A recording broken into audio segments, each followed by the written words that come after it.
Shalom saudara-saudara yang terkasih, jumpa lagi dalam Inspirasi Sabda Allah hari ini, Sabtu 9 April dalam pekan kelima masa Prapaskah. Semoga Anda dan keluarga sehat adanya. Mari kita mengawali dengan berdoa. Dalam nama Bapa dan Putra dan Roh Kudus, amin. Bapa yang maha baik, kami bersyukur kepadamu untuk rahmat yang tercurah untuk kami sampai saat ini. Kini hadirlah bersama kami ya Tuhan, semoga sabdamu menginspirasi hidup kami. Demi Kristus Tuhan dan Juru Selamat kami. Amin. Sabda Tuhan yang akan kita renungkan dari Injil Yohanes, bab 11 ayat 45 sampai 56. Banyak di antara orang-orang Yahudi yang datang melawat Maria dan menyaksikan sendiri apa yang telah dibuat Yesus terhadap Lazarus percaya kepadanya. Tetapi ada juga yang pergi kepada orang-orang Farisi dan menceritakan kepada mereka apa yang telah dibuat Yesus itu. Lalu imam-imam kepala dan orang-orang Farisi memanggil mahkamah agama untuk berkumpul. Mereka berkata, "Apakah yang harus kita perbuat? Sebab orang itu membuat banyak mujizat. Apabila kita biarkan dia, maka semua orang akan percaya kepadanya. Lalu orang-orang Roma akan datang dan merampas tempat suci kita serta bangsa kita." Tetapi seorang di antara mereka, yaitu Kayafas, imam besar pada tahun itu, berkata kepada mereka, "Kamu tidak tahu apa-apa, kamu tidak insaf, bahwa lebih berguna bagimu jika satu orang mati untuk bangsa kita daripada seluruh bangsa kita ini binasa." Hal itu dikatakan Kayafas bukan dari dirinya sendiri, tetapi sebagai imam besar pada tahun itu. Ia bernubuat bahwa Yesus akan mati untuk seluruh bangsa, bukan untuk bangsa itu saja, tetapi juga untuk mengumpulkan dan mempersatukan anak-anak Allah yang tercerai-berai. Mulai dari hari itu, mereka sepakat untuk membunuh dia. Karena itu, Yesus tidak tampil lagi di muka umum di tengah orang-orang Yahudi. Ia berangkat dari situ ke daerah dekat padang gurun ke sebuah kota yang bernama Efraim. Di situ ia tinggal bersama murid-muridnya. Waktu itu hari raya Paskah orang Yahudi sudah dekat, dan banyak orang dari negeri itu berangkat ke Yerusalem untuk menyucikan diri sebelum Paskah itu. Mereka mencari Yesus, dan sambil berdiri di dalam bait Allah, mereka berkata seorang kepada yang lain, "Bagaimana pendapatmu? Akan datang jugakah ia ke pesta?" Demikianlah sabda Tuhan. Saudara-saudara yang terkasih, mendekati pekan suci, sabda-sabda Tuhan yang kita renungkan akhir-akhir ini berbicara tentang pertentangan antara orang Yahudi dengan Yesus. Kita akhirnya tahu alasan besar orang-orang Yahudi ingin membunuh Yesus, termasuk juga dalam Injil hari ini.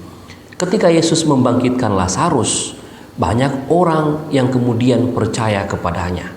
Namun di sisi lain, ada juga sebagian orang-orang Farisi yang merasa bahwa keberadaan Yesus dapat mengganggu eksistensi mereka, dapat merusak wibawa mereka. Oleh sebab itu, mereka sepakat untuk mengadakan mahkamah agama dan diputuskan mereka harus membunuh Yesus. Yang menarik dalam Injil hari ini perkataan Kayafas, seorang imam besar saat itu. Ia berkata, lebih baik mengorbankan satu orang untuk seluruh bangsa daripada seluruh bangsa binasa. Kayafas pernah menubuatkan bahwa Yesus harus mati untuk semua bangsa, bukan hanya untuk bangsa Yahudi, tetapi untuk semua bangsa. Nampak jelas dari perkataan Kayafas ini alasan untuk membunuh Yesus.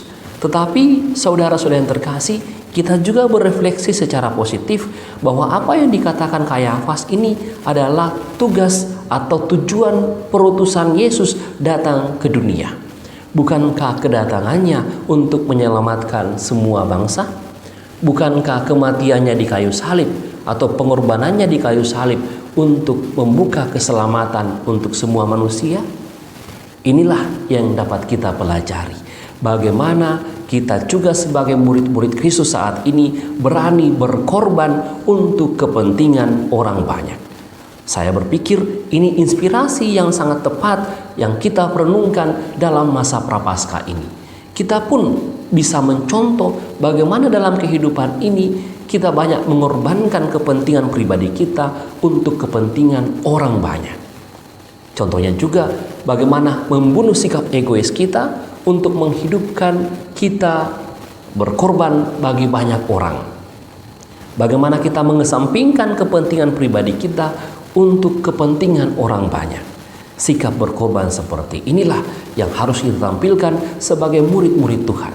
Kristus sudah menampilkan contoh untuk kita. Sekarang kita sebagai muridnya pun mau dan rela berkorban untuk kepentingan orang banyak. Semoga saya dan Anda dalam masa Prapaskah ini juga berani berkorban untuk kepentingan orang banyak. Tuhan Yesus memberkati kita. Amin. Mari kita tutup dengan doa. Bapa yang Maha Baik, kami bersyukur kepadamu karena melalui sabdamu hari ini kami Engkau ajar untuk rela berkorban demi kepentingan orang banyak. Mampukanlah kami ya Tuhan untuk senantiasa mencontoh Yesus dalam berkorban di tengah kehidupan ini. Doa ini kami sampaikan kepadamu dengan pengantaran Kristus Tuhan dan Juru Selamat kami. Amin. Tuhan bersamamu. Semoga saudara-saudari diberkati oleh Allah yang Maha Kuasa, Bapa, Putra, dan Roh Kudus. Amin. Terima kasih saudara-saudariku yang telah mendengarkan sabda Allah dan renungan hari ini. Saya, Pastor Marcelo Rotandung, mengucapkan berlimpah terima kasih kepada Pastor Antonius Mikael. Semoga Pastor senantiasa diberkati Tuhan dalam setiap aktivitas dan pelayanannya. Amin.